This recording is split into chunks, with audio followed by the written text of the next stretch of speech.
Broads Media.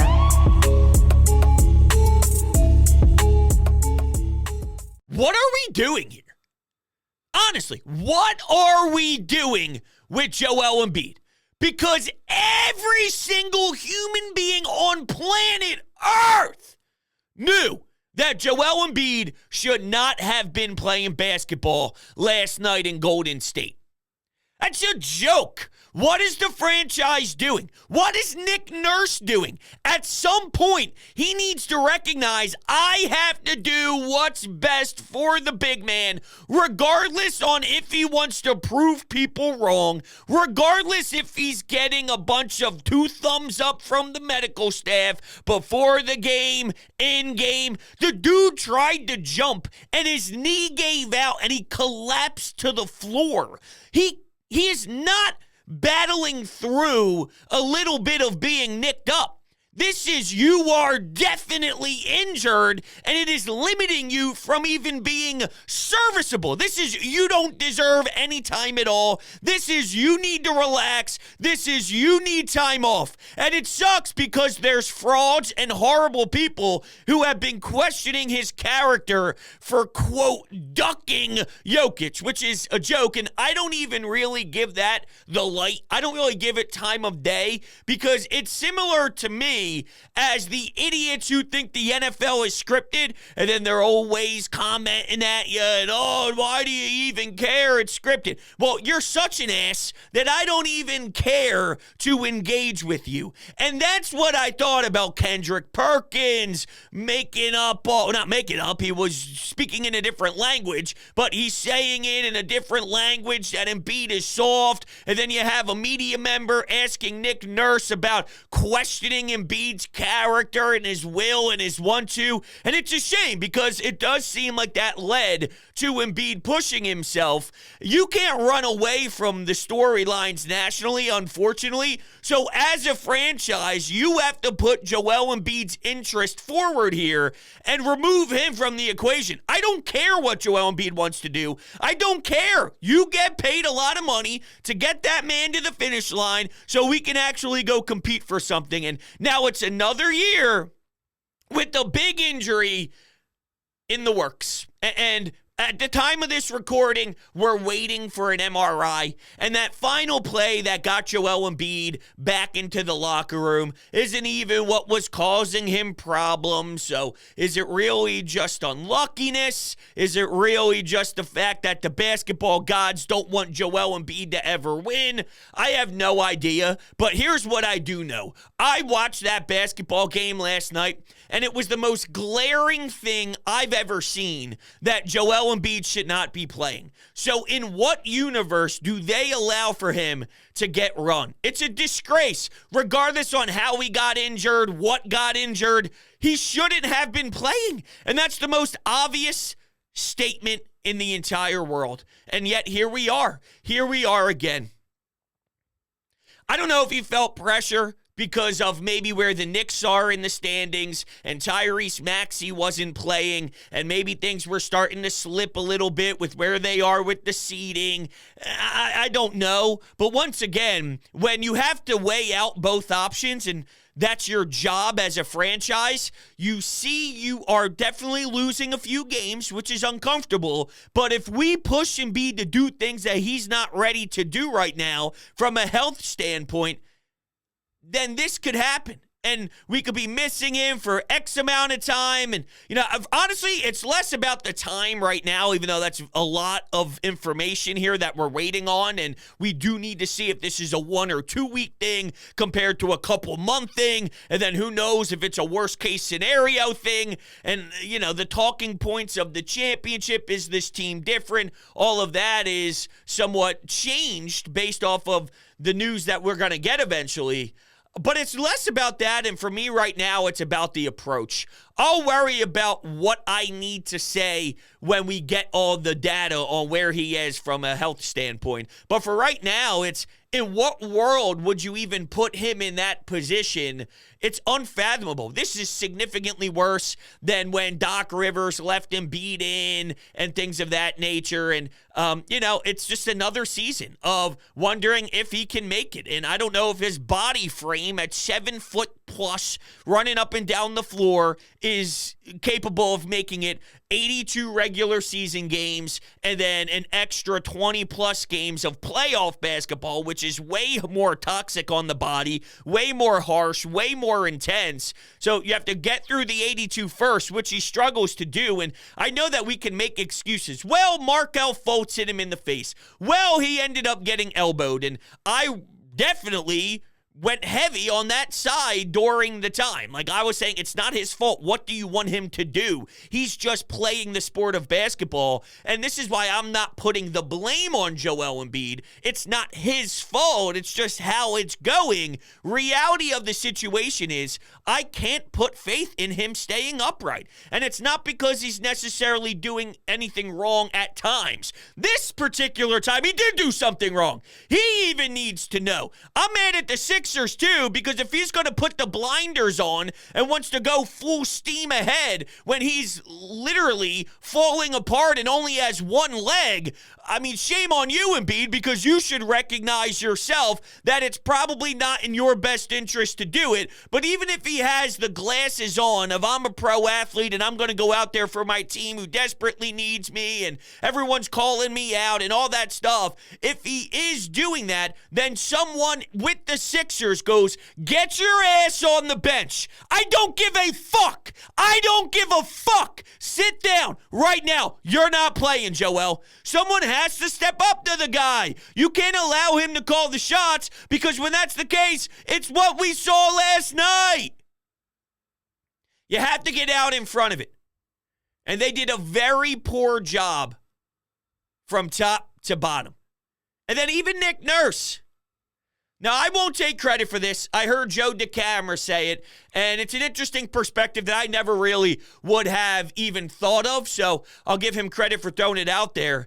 Nick Nurse has watched Joel Embiid from a distance. The entire basketball world has, and wondered, can he apply something to his game to get to the next step? Now, strategically speaking and just execution standpoint, true shooting, his ability to be super efficient, yeah, he elevates nonstop. But as I mentioned, there's a lot of narratives about his health. Well, I wonder, because he's never going to make it to the end, this was Joe DeCamera speaking, is it possible that Nick Nurse and part of him trying to mold Joel Embiid into a champion is he has to learn how to play through some of this because he's always going to have it. There will never be a time where he's 100%, where he's 90%, where he's 86%. Most likely he's playing at a 70% clip. Now, just speculating that that was possibly one of his thoughts prior to getting the head coaching job here in Philadelphia.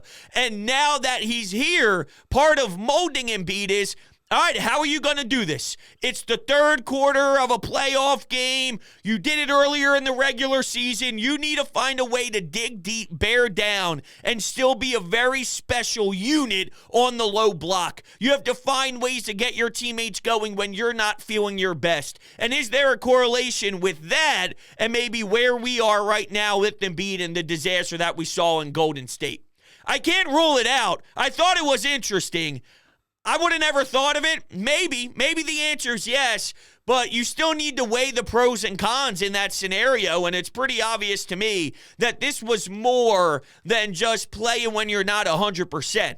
I actually think that there could be some truth to that. Learning how to operate mentally, you definitely get drained when you know you're limited, right? You're not feeling your best, so you think the game differently. You have to learn how to process that and still go out and be a force. Go be a dog. But at some point, whatever is happening with your body, it can take over and be too much, where you're no longer just playing with a limited cap. You can't play. You can't give enough where it's even the baseline. There's a baseline where you have to weigh if it's even worth putting the guy out there. And last night, I don't think that was the case whatsoever. And yeah, I think Embiid kind of bought into shutting everybody up because it was nonstop and it was super toxic. And I don't get it personally. I really don't. I've watched Joel Embiid play a ton of high intense regular season games. I've watched him play the Boston Celtics. I've watched him play some really big games against the Miami Heat. He doesn't shy away. He's not afraid of the Joker. He's had good games against the Joker. I think it's pretty obvious here that he's definitely heard. And I thought that was obvious prior to all of this that's happening.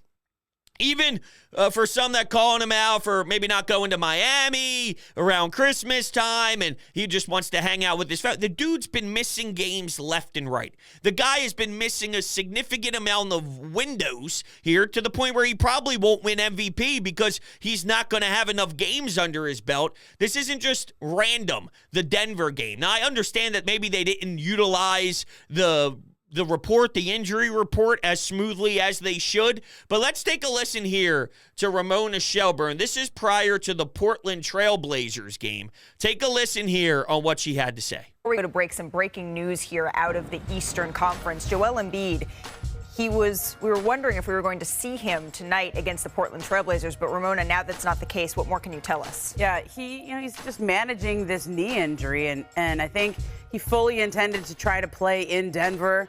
He was the one who said to the team, "I'm playing. Don't even put me on the injury report." But that knee is an issue that he's going to have to manage for the rest of the season. And there's swelling in there. He couldn't even jump before the Denver game. I know he took a lot of flack for all that, but he's not going to play again against Portland. They have a back-to-back, so it's Portland tonight, Golden State the next game. Yep. And every time we talk about whether he plays or not plays, we're subtracting from that 65-game total. Right. We're inching towards that. Yeah. At this point, he can only miss 5 more games to still be eligible for the MVP award. We're going to get to Joel Embiid more a little bit later in the show. Coming up here on NBA Today. All right, so I don't really care about the MVP personally. I just want to make sure that Joel Embiid could be as potentially healthy as possible here, and I just have my concerns, and it's a shame because, let's be honest, the Eagles' downfall was very tragic. And then the storylines throughout this city was all about trying to figure out how they're going to fill the void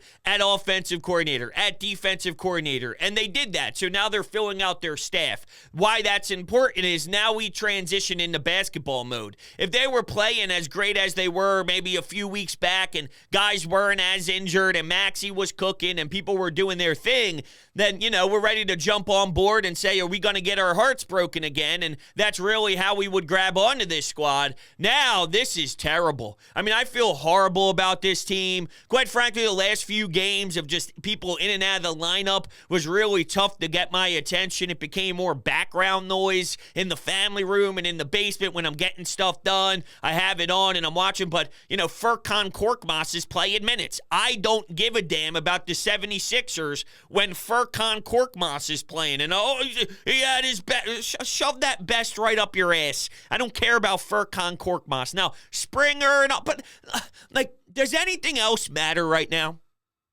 Does anything truly move the needle for you with the 76ers, with this looming with Joel Embiid? Absolutely not. I could care less about Covington. I could care less about Morris. I could care less about Batum. I could care less about the trade deadline. You don't make a move at the deadline. And quite frankly, I don't think that they were going to make any massive move anyway. It would probably be a lower level impact guy. Still reasonable and still will help out a deep rotation, but not as, whoa, look what you did at the deadline as maybe some would want. And that's okay with me. I want to rock with this squad. I want to go with depth, with wing size, with a lot of different options. You can try different things. You could try Morris. You could try Covington. You could try Batum. You could try a lot of differentness instead of, just the slop that we've been throwing around off your bench for the last few years in the playoffs. Shake Milton. Nope. Guy never really played out at all the way you wanted him to.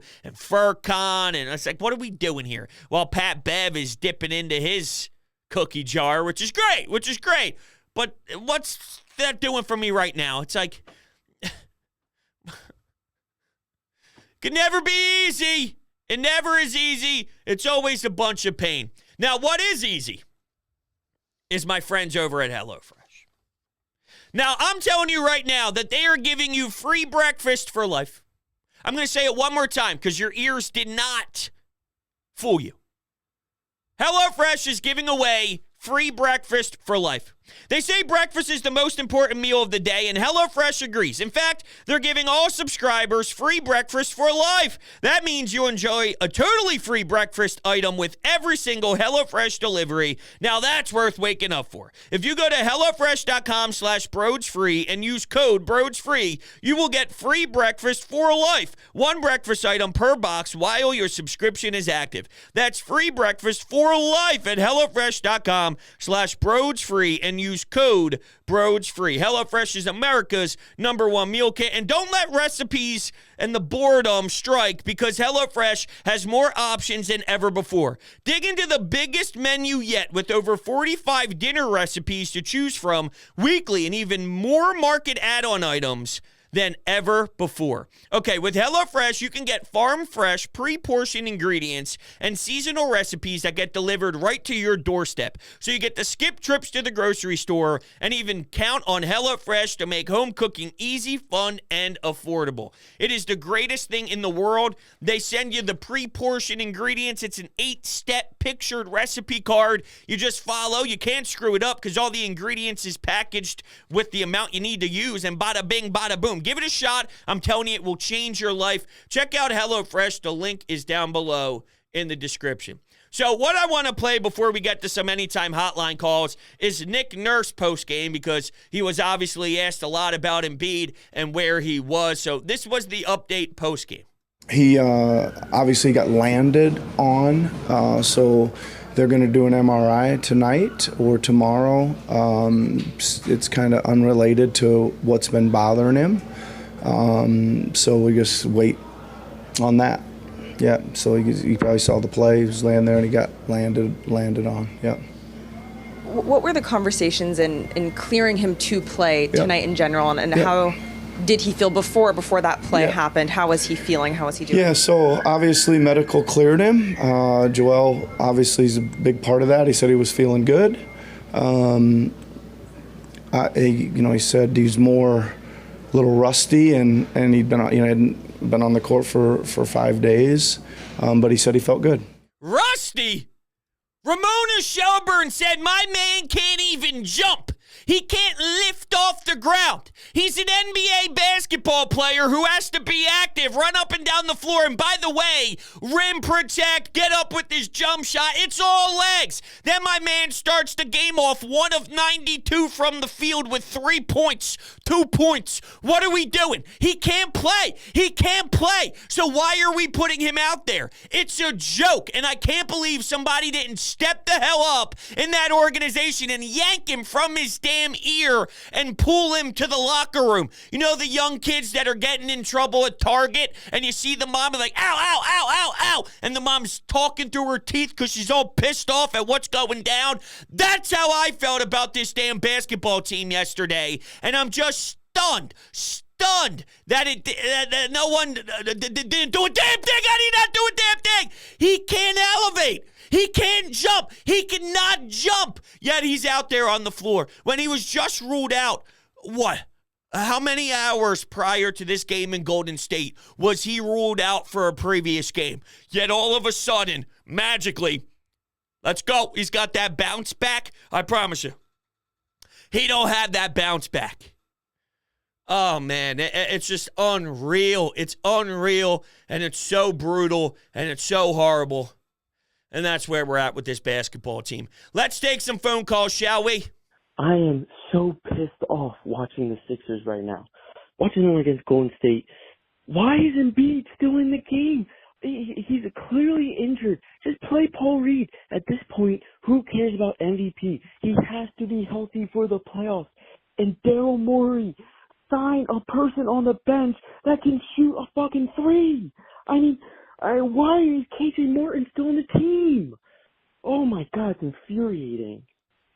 The Joel stuff is the most infuriating for me, more so than anything Daryl Morey related, just because without the big man, the rest is history. Nothing else truly matters without Embiid. You have zero shot. We don't even know how much of a shot we have with Embiid because it's constantly been second-round exits, although when healthy, I would assume that this might be their best crack at it since they had that super insane starting five. J.J. Redick, Jimmy Butler, Tobias Harris, Ben Simmons, that entire crew. I felt good about some of those teams, even though I was wondering who was the guy who would be ready to take that leap and who would be the one that was in the grown man category of let's go win this damn thing. I projected Embiid to eventually get there. I projected Ben Simmons to eventually get there, and I was wrong big time. And, it just sucks. And I think you had the best opportunity since then to do something really awesome and get us past the hump that we've been stuck on. And now I am just down. I'm down big time, and I am crushed. And it's so disappointing. The MVP race, I think they pretty much already chalked that up to we won't get the time needed. And there was a part of me that wondered if it was the approach all along. And forget about it. Don't worry about it. You got that accolade already. You put that one in the books. You put a little check mark next to it, and now let's go win a championship. And they could find ways to get him to the end. That was sort of what my speculation was. Nick Nurse, he did some things with Kawhi. He attempted some stuff in Toronto. Let's work on the load management. Even with the league trying to push certain things on us, we'll find a way to get creative and get Joel where he needs to be. So when the first round, second round rolls around, his body's in the best shape possible. And I was way off base. The dude has just been that hurt.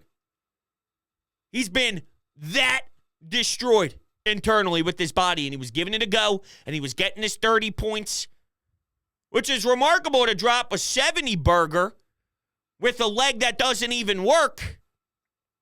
But even if you were giving him the chance to take the floor, right? At some point in the game in Golden State, yank him.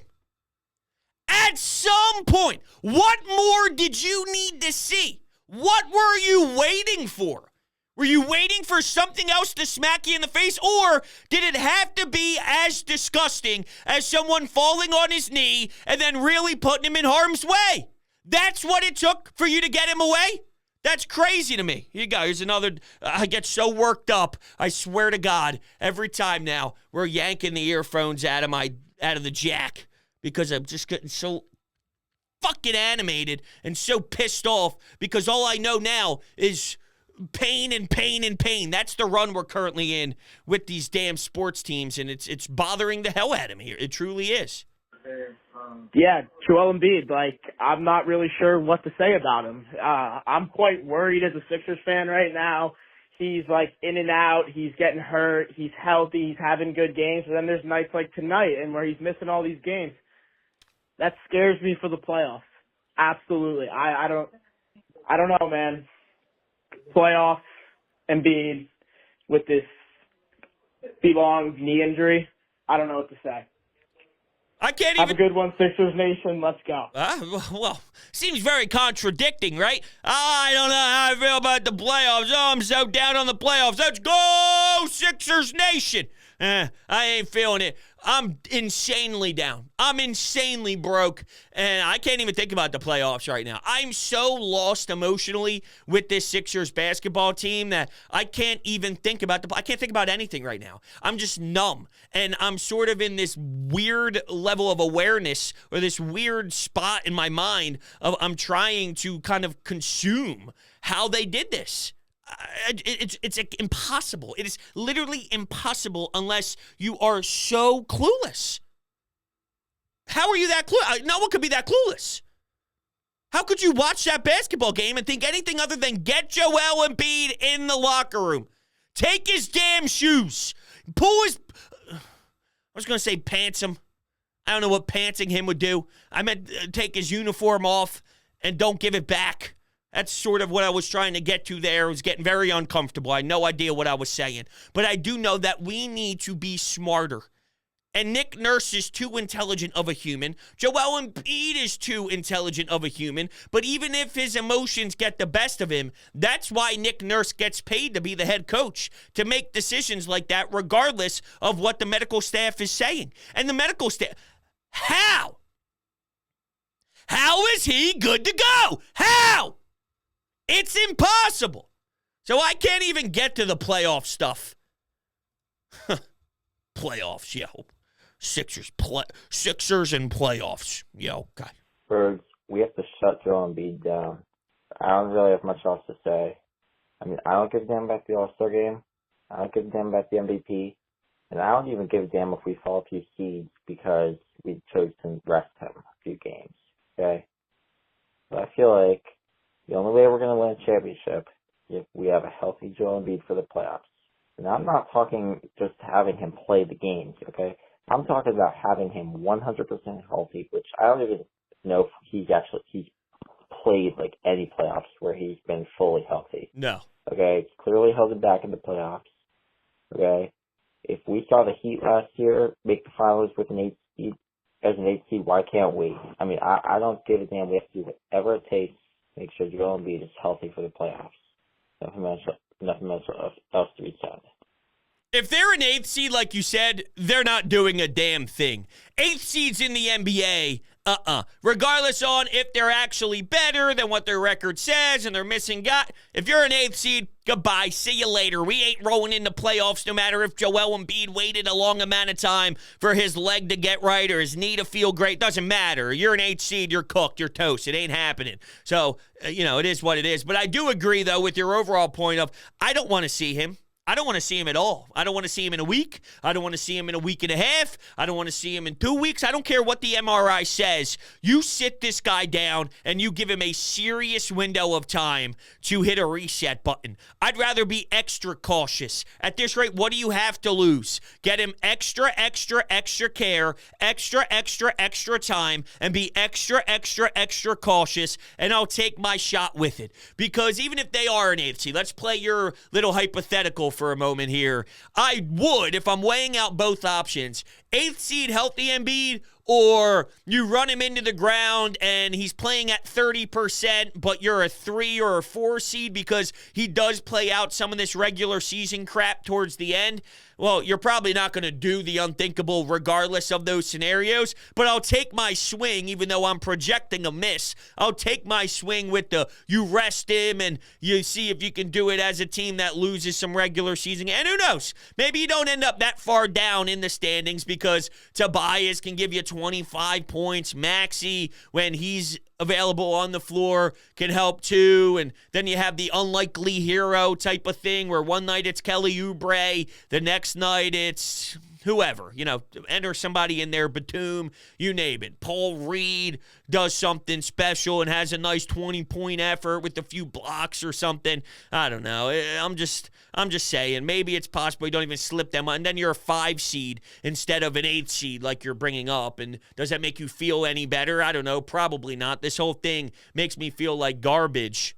If I could just tell you straight from the rip here how I'm feeling. I'm feeling like garbage. This sucks. This is actually annoying. I was looking forward to finally getting really into the thick of Sixers basketball and turn that page from the Eagles mess. And, hey, guys, here we are. Here's our Sixers talk. Joel Embiid's injured again. It's annoying. Brodsy, Embiid, thoughts. Always injured. Always injured. Don't trust the process. There was never a process. It doesn't matter whether he gets hurt during the regular season or he's tired during the playoffs. This man got his MVP, and that's all he'll ever be. We need to find another superstar. I don't want to take any attacks on Embiid from entertain. I don't know. I don't know. That seems like it's Embiid's fault. Oh, I'm not going to appreciate his MVP. Screw it. This won't work. Get him out of here. That's sort of the direction that sounded. Now, maybe I'm off base, and if I am off base, I apologize. But that seemed more targeted towards you're mad at Embiid for not being able to stay healthy. I'm just more upset that we're in this predicament. And, yeah, I am angry at the fact that he wasn't self-aware, and I am angry at the fact that someone with the Sixers organization didn't step up when that's the case because, well, that's why you get paid a lot of money to make some of those decisions, and no one was there for him, right? This is a team sport. Well, that's not just the people on the floor. It's also the people who are behind the scenes and the people that are at the Camden facility day by day, and they're working with you to do what's best for your career. Well, dude, someone has to say something. So I am angry from that level, but just from the overall sense of having to wear the mask and then getting his face broken and then the knee earlier and then the foot and this and that, it's one thing after the next. I'm just more aggravated with the basketball gods more so than him. And are you ready to run him out of town because he can't stay out there and this and that? I don't know. I'm not there yet to the point where I'm even thinking about that. It's just not where I go. That talent that he has is what wins NBA championships. And that talent that he has is very limited in this league. You don't even have enough fingers to count them. So would you be willing, and this is more of just a in theory, look 1,000 feet ahead here, would you rather keep taking your shots with someone that definitely 1,000% has what it takes to elevate you when at a decent percentage health-wise? Would you rather take your shots with that because you don't pick that off of a tree, what Joel Embiid has and how he's improving year after year, or do you blow it up and then just have maybe potentially a Maxey and a bunch of guys, which you love Tyrese Maxey to death, as all you should. That ain't winning no championship. So, I ain't winning no championship. I love Maxey to death. That ain't winning no championship. Now, you could say this isn't either. Maybe. Would you be more willing to take your shot with a talent like Embiid compared to not? If you have more reliable pieces, but they're just average NBA guys and maybe one above average NBA guy and then some good average NBA guys, and that's what you're going to war with, would that be a little bit better for you? Look, I don't have my answer to that yet. I'm not there. That's something I have to truly digest and weigh out and really sit on it and let it soak a bit, but I'm not there at that current particular time. I'm just more upset with the world, if you will, the basketball world. I'm mad at everybody who took so many unnecessary shots at the dude. I never really let my emotions get to them because it's the NFL is scripted, people. All right, so what?